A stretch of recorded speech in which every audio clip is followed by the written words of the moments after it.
Star Wars fans, episode 3 of the Obi-Wan Kenobi show is here. So spoiler warning, obviously, if you haven't seen the new episode, smash like and get on out of here because I'm going to be breaking down the whole episode for you with spoilers. Ready? Okay, the rematch of the century. Oh my goodness, we got the first rematch of the century, Vader versus Obi-Wan, but so much more stuff happened in this episode before that and after that, so we're going to break it all down right now. What's up guys, Mike Guy Loves Star Wars here. Episode 3 of the Obi-Wan Kenobi show was absolutely epic. So it opens with the cargo ship where we left Obi-Wan and Leia in the last episode, and Obi-Wan is sitting there meditating, calling out to Qui-Gon, asking for help. He needs his help, but he's been cut off from the Force for 10 years. He's been so out of it for 10 years that he can't get through to his master, and he's just hearing visions of stuff that happened. He's hearing Yoda talking to him, he's hearing Anakin yelling at him on Mustafar, he's hearing Reva yelling at him at the end of episode 2, telling him that Anakin is still alive. And then we see awesome shots of Anakin being pulled out of the bacta tank, being put together as Darth Vader. Then you see the fiery lava pits of Mustafar, and at first I thought this was a flashback, but no, it is zooming in on Vader's castle, and you get to see Vader in the full suit, sitting on his throne on Vader's castle. Unbelievably cool, but he's talking to Reva. And he pretty much says to Reva, look, if you get Kenobi and you bring me Kenobi, I will make you the Grand Inquisitor. But if you don't, I'm gonna kill you. And yes, of course, they brought back James Earl Jones to voice Darth Vader. Epic. He is the voice of Darth Vader through this whole episode. We don't hear Hayden Christensen yet, but you might actually see Hayden Christensen later in the episode. So we cut back to Obi-Wan and Leia on the cargo ship coming up on the planet, and Leia's asking about the Force. She's like, what does it feel like?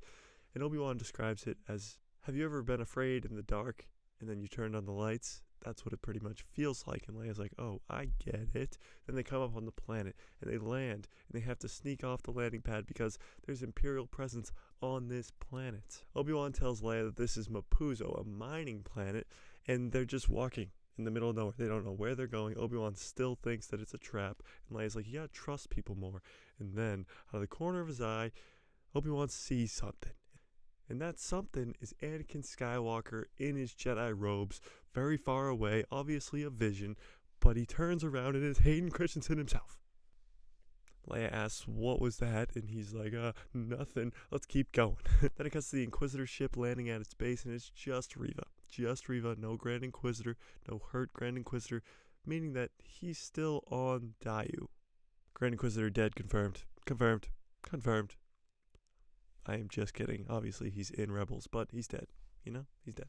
Reva tells the other Inquisitors that he's on a mining planet. Obi-Wan is on a mining planet, so they send out probe droids. But there's this scene between the fifth brother and Reva about who's next in line. The fifth brother says, that's me. And she's like, tell that to Vader, boy.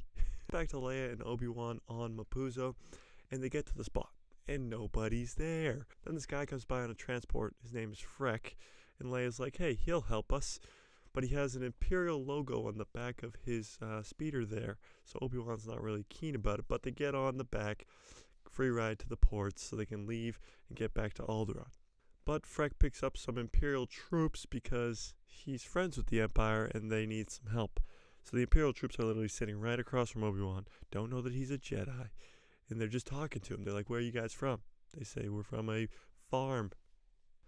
But Obi-Wan slips up. He calls Leia Leia. After they just told these stormtroopers that her name was Luma, he says Leia.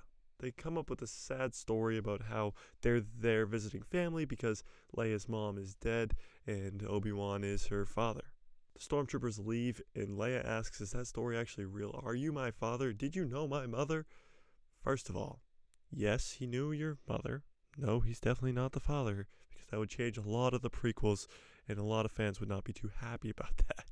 Come up on an outpost where there's a bunch of stormtroopers and it's not looking too good, and Freck is like, these guys, they ain't with me. You guys gotta help me. Freck's not a good guy. The stormtroopers ask Obi-Wan and Leia to get out of the transport. They get out, and a probe droid comes up. Obi-Wan sees that and has to take it out. He takes it out. He takes out all the stormtroopers, and then another ship shows up carrying 3 more stormtroopers and an Imperial officer. Now, this Imperial officer is actually there to help Obi-Wan and Leia, and she kills the 3 stormtroopers and saves them and says, "I'm here to help. I'm with the people that sent you."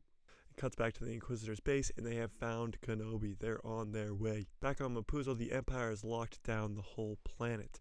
So this Imperial officer, fake Imperial officer, takes Obi-Wan and Leia into town where they have a secret hideout. In this back room, Obi-Wan finds out that many Jedi have been through here, and one of them is Quinlan Vos. Quinlan Vos was in the prequel trilogy. He was in the Clone Wars. He fought alongside Obi-Wan. He was a Jedi during the Clone Wars, and he is confirmed alive in canon. So where could Quinlan show up next? He could show up in the Andor show. He could show up in the remaining 3 episodes of the Obi-Wan Kenobi show. He could show up even in the Mando timeline. Maybe he wasn't in the original trilogy for the same reason that Ahsoka wasn't in the original trilogy, and maybe he shows up in the Ahsoka show. Either way, it's awesome. Quinlan Vos is confirmed alive. Epic. But the Empire shows up, and they gotta hurry up. There's this secret back tunnel that they're about to go through, and then Obi-Wan gets hit with it. He feels Anakin's presence. He is on the planet. He goes to the window, looks out, and sees a bunch of stormtroopers, and then a bunch of Inquisitors, and then Vader. Vader walks down the road in the middle of this village-type town, and chokes a bunch of people, snaps somebody's neck, drags somebody across the floor. He is so strong and so badass at this moment in Star Wars that he is feared by all. Obi-Wan tells Leia to run into the tunnel and tells the Imperial officer, and tells the fake Imperial officer to take her to Alderaan. By any means, get her to Alderaan. Just get her to Alderaan safe. Obi-Wan says, "I'll drag him away, I'll distract him." And Vader continues to walk down the street, dragging people behind him, force choking people, whatever, and looks straight at Obi-Wan, and he's gone. It cuts to Obi-Wan running out of town when he runs into Vader. He ignites his red crimson lightsaber, and Obi-Wan takes out his lightsaber, and he's like, no. He doesn't ignite it. He doesn't. He runs. Then you hear Vader say, "You cannot run." And immediately, Obi-Wan ignites his lightsaber. For the first time in the whole show, for the first time in 10 years, he ignites his lightsaber because he's scared. And now he's face to face with Vader, and he says, "What have you become?" And Vader says, "I am what you made me." This is such a cool scene. It is the first time they've met since 10 years ago when Obi-Wan left him burning alive on Mustafar. It cuts to Reva finding the secret tunnel and chasing after Leia. Leia tells the fake Imperial officer to go back and help Obi-Wan. "I can make it myself," she says. "I can get to the transport. The pilot's there waiting for me. You go help Obi-Wan. He needs your help." And then we finally get saber on saber, blue saber versus red saber, Obi-Wan versus Anakin. First time in 17 years we get Obi-Wan versus Darth Vader, and it is awesome.